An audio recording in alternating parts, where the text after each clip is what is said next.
Olá, meu nome é Gustavo Luiz. Estamos começando mais uma lição da revista Compromisso do primeiro trimestre de 2023.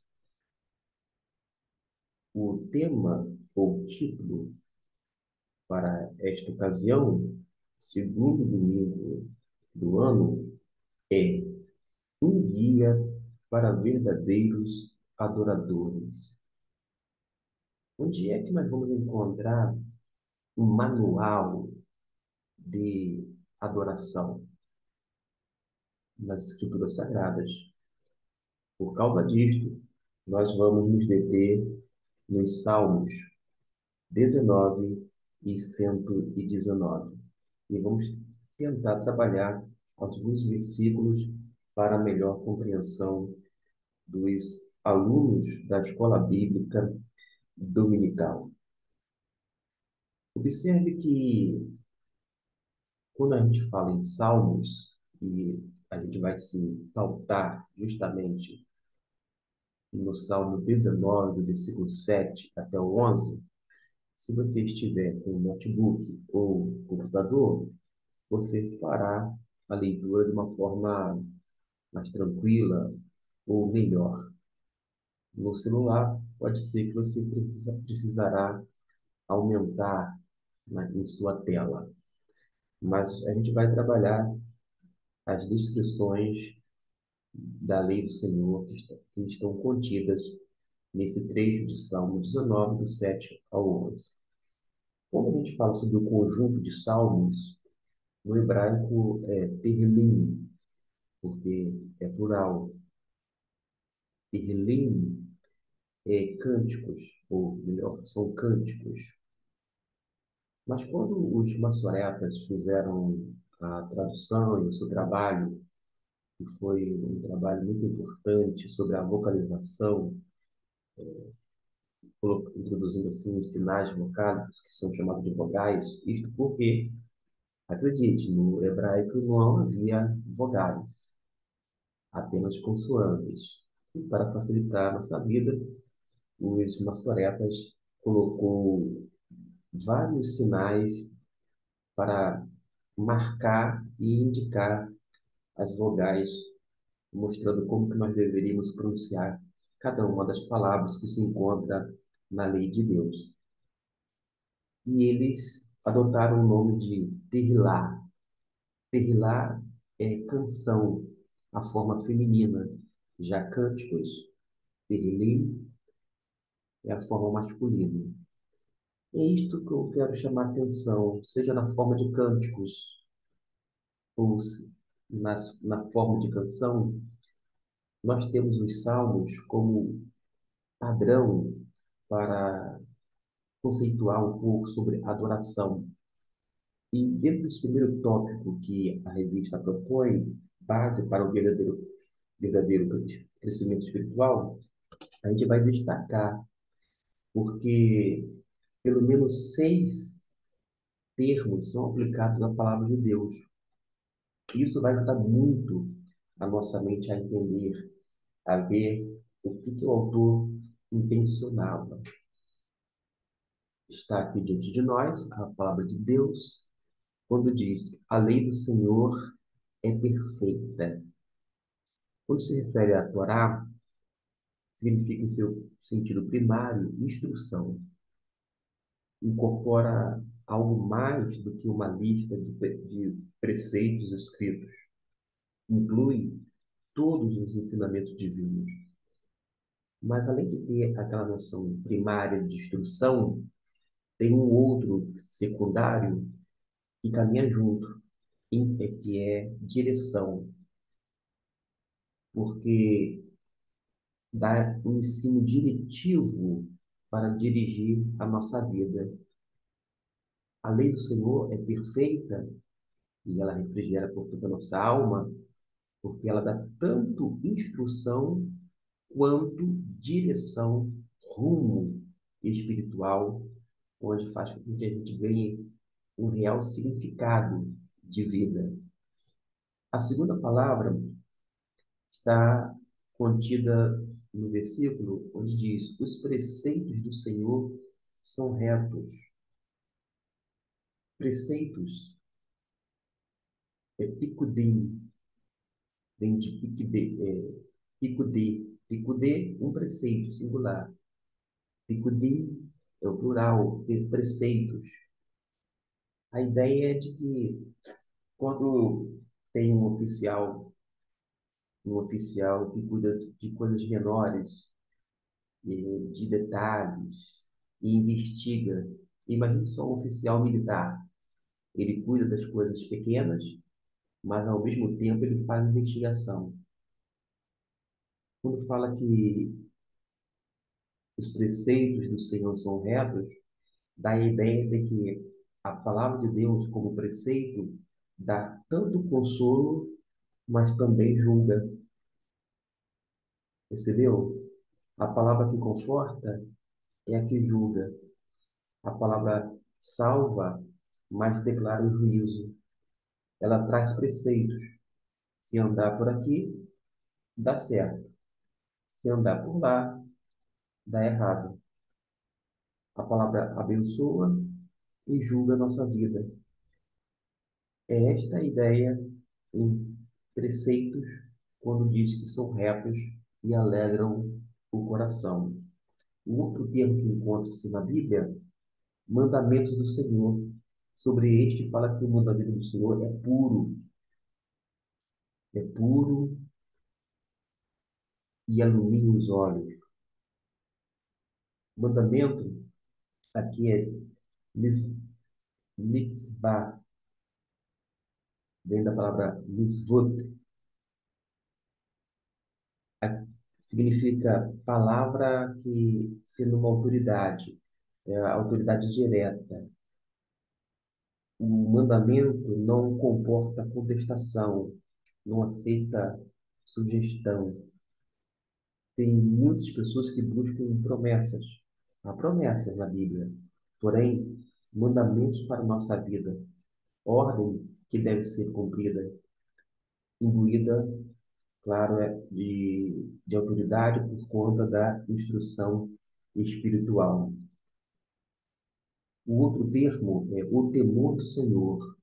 O termo é temor, mas aqui no versículo está escrito: o temor do Senhor é limpo e permanece para sempre. Esse temor dá a ideia de confiança reverente que as palavras de Deus produzem em seu povo. É nesse sentido. Já juízos, que mais uma vez é um termo que se encontra no plural, e por isso termina sempre no hebraico com esse somzinho de im, mispatim. Mispatim é uma ordem dada por um juiz. A ideia de alguém que decidiu e ninguém pode contestar. Quando se refere a uma decisão judicial, não se discute, cumpre-se, não é assim? Não é ordem arbitrária. Os juízos de Deus não são arbitrários, mas para orientar e nortear nossa vida. As decisões relacionadas a situações específicas da vida do ser humano.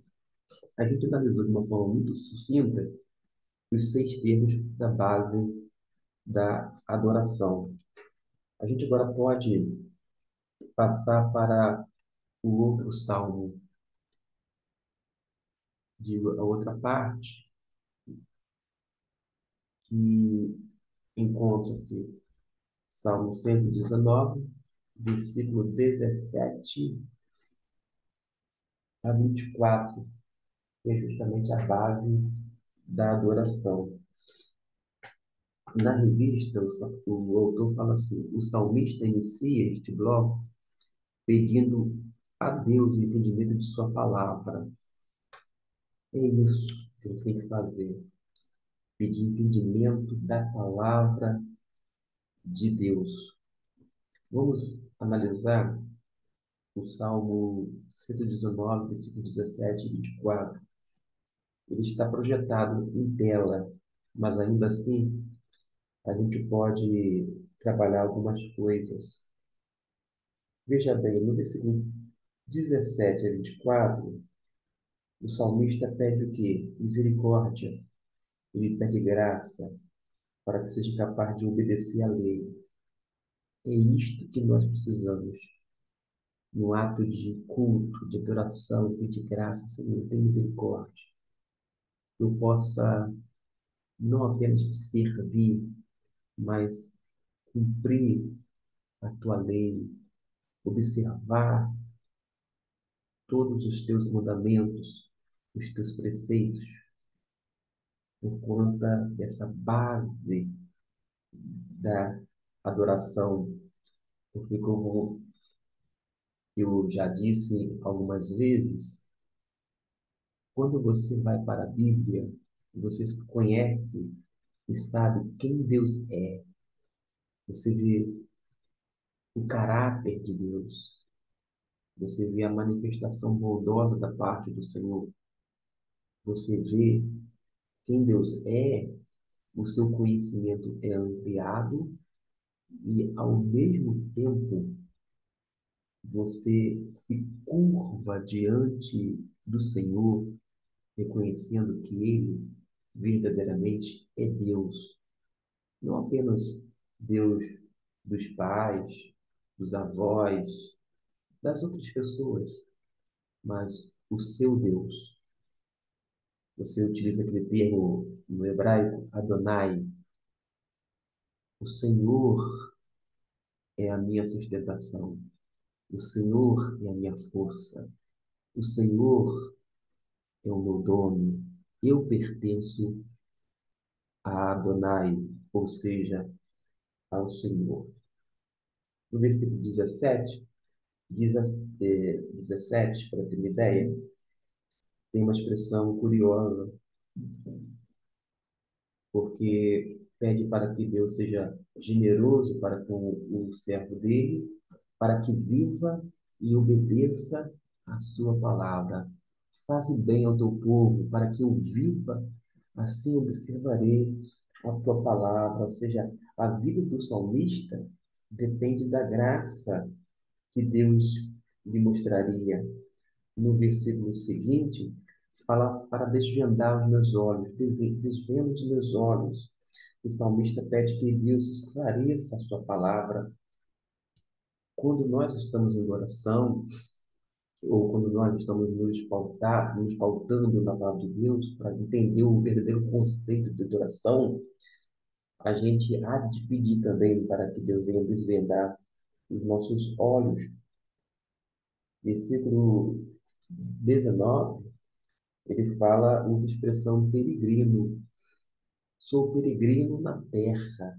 Olha só, o verdadeiro lar do salmista não é aqui na terra, mas é com Deus, na presença de Deus. A gente está aqui adorando, mas Deus está no outro plano. E nós sabemos que nós somos peregrinos enquanto aqui estivermos.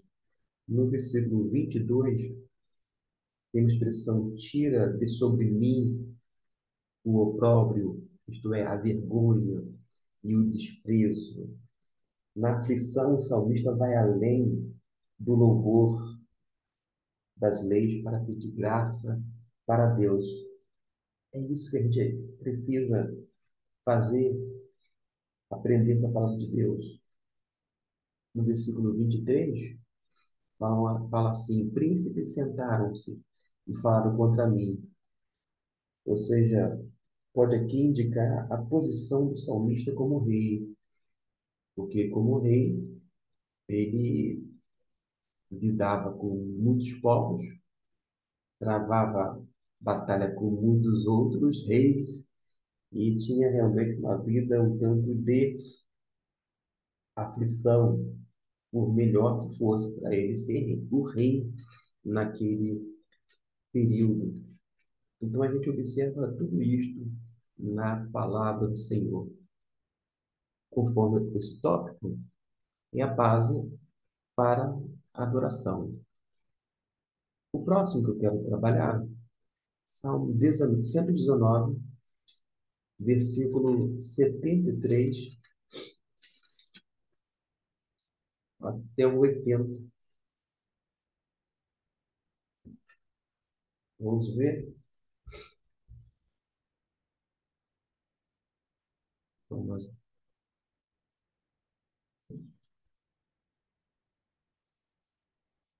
retomando aqui o Salmo 119, 73 até o 80, o que nós podemos falar para contribuir com o aluno?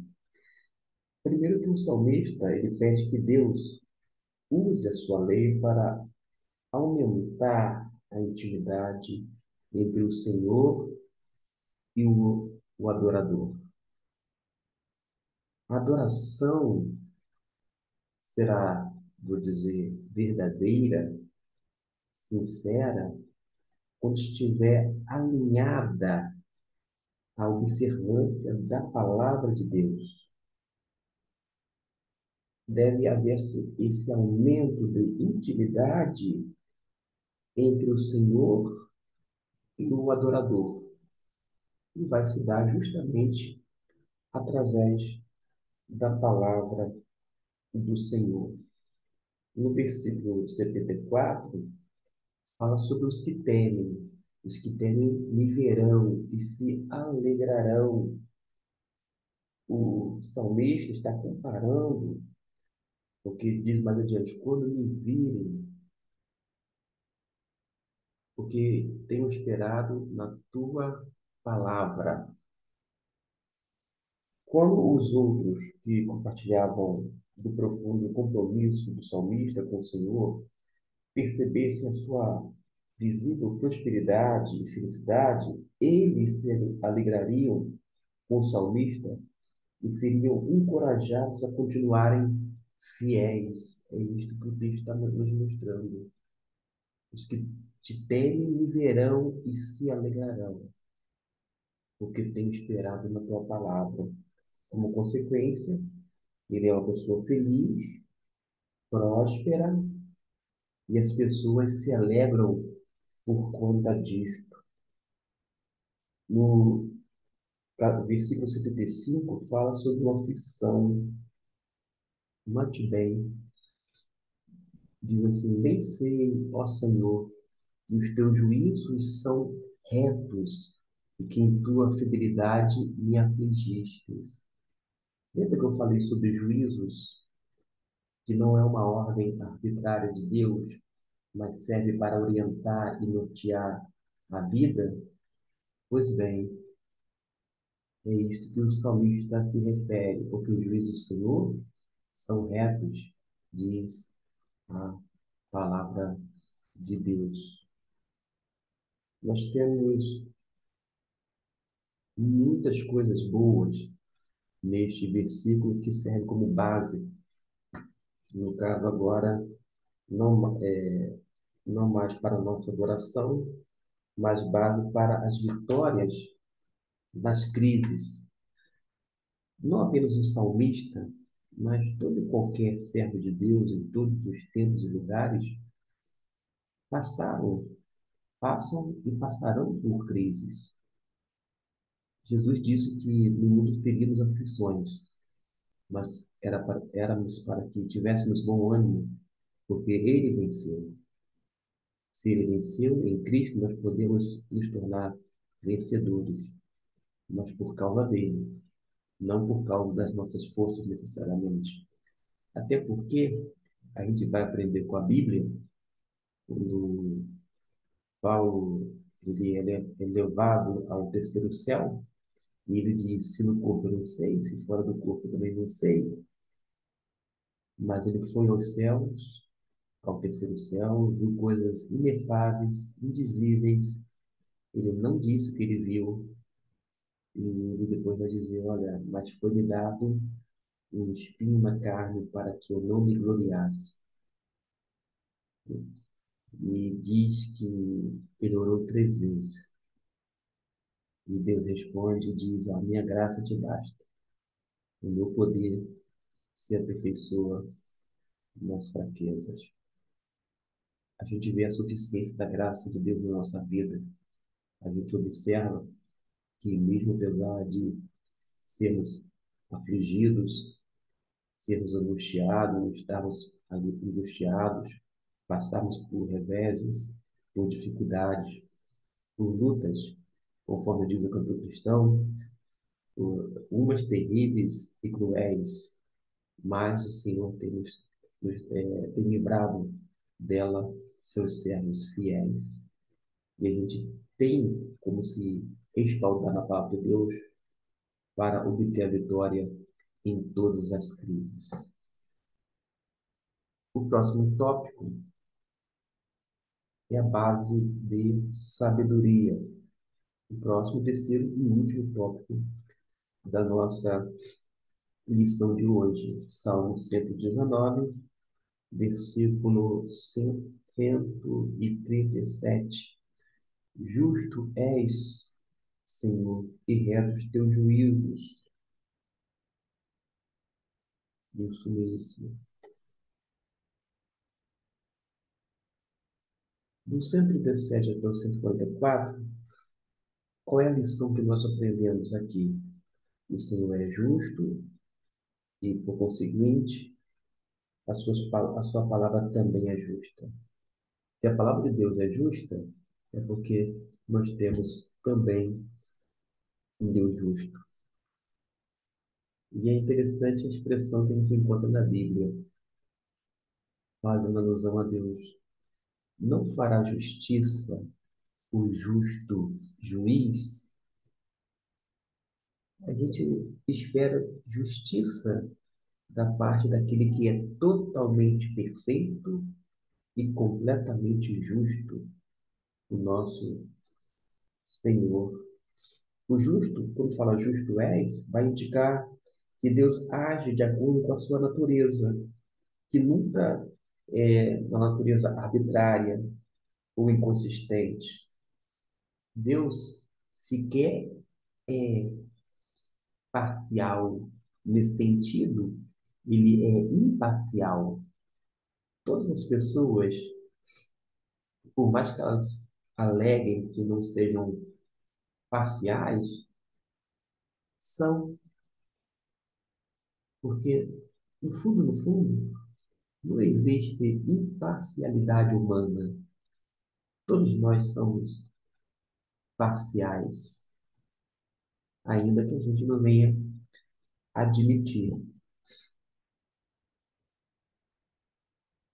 As leis do Senhor, quando fala que são retos os teus juízos, as leis de Deus ou as leis do Senhor, vai expressar, sem dúvida, a sua natureza divina, o seu caráter, e elas vão mostrar que as leis de Deus são infalíveis e justas. É isto que a gente aprende nesse, nesse, nesse salmo.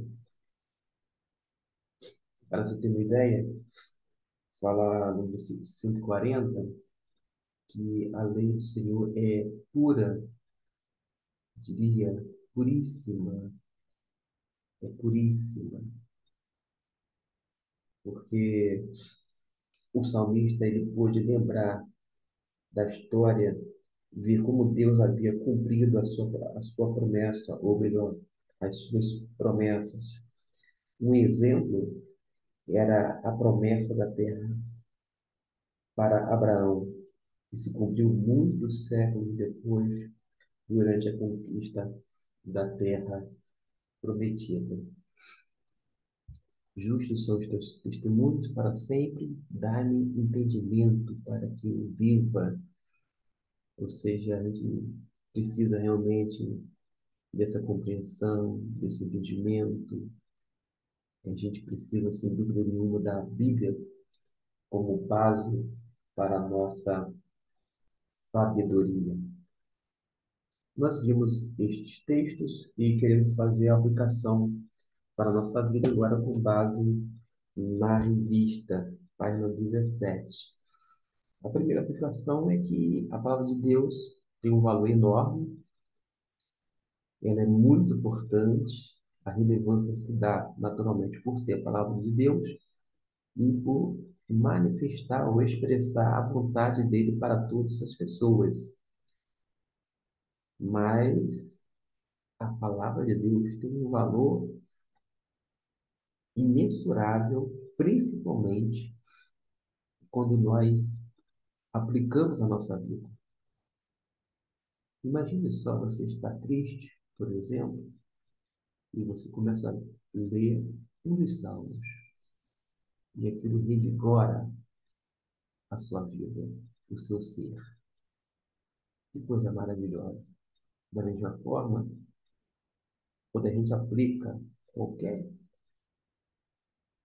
coisa da Bíblia à nossa vida, tudo ganha significado, tudo melhora em termos de compreensão.